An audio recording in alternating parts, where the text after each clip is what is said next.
All right, let's just jump right in. We're going to unpack a really simple but powerful idea from the psychologist Carol Dweck. And honestly, it's an idea that has totally transformed millions of lives. It's all about how one tiny shift in your thinking can unlock your potential in ways you probably never even imagined. I mean, just chew on that for a second. What if the one thing holding you back isn't some lack of raw talent, but just the way you think about your talent? This one question is really the key to this whole explainer. So, the whole story starts in a pretty surprising place with a bunch of 4-year-olds. Carol Dweck gave them a choice. She said, hey, you can either do this easy puzzle again, one you've already solved, or you can try this brand new, much harder one. And believe it or not, their answers revealed something absolutely profound about us. Yeah, that simple little choice revealed what Dweck would end up calling the two fundamental mindsets that pretty much guide our entire lives, the fixed mindset and the growth mindset. So let's break down what they actually are. Okay, so on one hand, you've got the fixed mindset. This is the belief that your intelligence, your talents, they're just fixed traits. They're set in stone. You've either got it or you don't. So challenges, they're terrifying because if you fail, it just proves you're not a natural. But on the other hand, you have the growth mindset. This is the idea that your abilities are like a muscle. They can be developed with hard work. So challenges aren't threats. They're actually exciting chances to stretch yourself and get stronger. This is where it all clicks. The magic is in this one tiny 3-letter word, yet. It's everything. It's like a bridge that turns a dead end into a path forward. Saying, I can't do this is a wall, but I can't do this yet? Well, that just means you're on a journey. It captures the entire philosophy. All right, so this all sounds great, kind of like something you'd see on a motivational poster, right? But how does it actually play out in real life? Let's take a look at the very real consequences these mindsets have, from our bad days to our boardrooms. Okay, picture this. You're having one of those days, a truly awful day. You get a bad grade, then a parking ticket, and to top it all off, your best friend just sends your calls straight to voicemail. How you process all of this? Well, it all comes down to your mindset. Now, here's what's so fascinating. The events are exactly the same, but the internal story you tell yourself about them, it's night and day. The fixed mindset sees every setback as a final judgment. I'm a failure, the universe is out to get me. It just leads to feeling helpless. But the growth mindset, it sees the same exact events as feedback. What can I learn here? How can I be better? I wonder what's going on with my friend. One leads to paralysis, the other leads to action. And this isn't just about navigating a bad day. In the business world, the stakes are huge. When leaders have a fixed mindset, they can make colossal blunders, like totally dismissing game-changing inventions.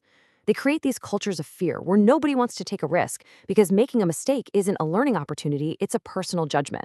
And that just kills creativity, and it can sink an entire company. And you see this exact same dynamic play out in schools.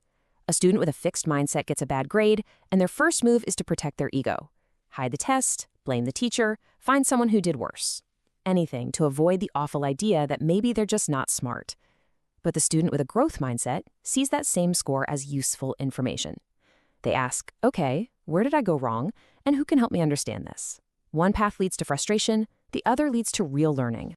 So as we're going through all this, maybe you're thinking, uh-oh, some of that fixed mindset stuff sounds a little familiar. Hey, don't worry, most of us have a mix of both. The good news is you can absolutely cultivate a growth mindset. That's what this next part is all about. And this is the most empowering piece of the entire puzzle. A mindset is just a belief. And beliefs, well, beliefs can be changed. You are not stuck. You literally have the power to choose a different way of thinking. And here's the game plan. It really just boils down to 3 key things. First, start seeing challenges as opportunities, not threats.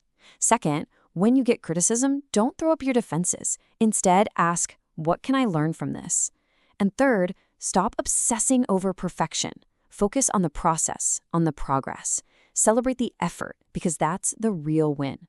Okay, let's zoom out a little, because this isn't just about our own self-improvement. It has massive implications for how we raise our kids and lead our teams. Now, if you're a parent, a teacher, a coach, a manager, listen up. This is so important. The language we use with others can literally shape their mindset. When we praise someone for being smart or a natural, we're actually, without meaning to, pushing them into a fixed mindset. But when we praise their effort, their strategies, their grit, we teach them that the process is what matters. That's how you build a growth mindset in others. And get this, this is not just some feel-good theory. There is hard data behind it. Dweck's research found something that is honestly kind of shocking.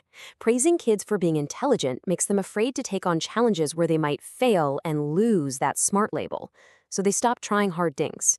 But praising their effort encourages them to tackle tougher problems, which, over time, literally makes them smarter. So the big takeaway here is this. Our culture loves the idea of the born genius. We worship natural talent. But what the research really shows is that lasting, meaningful success belongs to the people who fall in love with the process, who learn from their failures, and who understand that potential isn't some fixed point, but a path of endless growth. So I'll just leave you with this final thought, a question that Carol Dweck herself poses. It really boils everything down. It's a choice we all make every single day.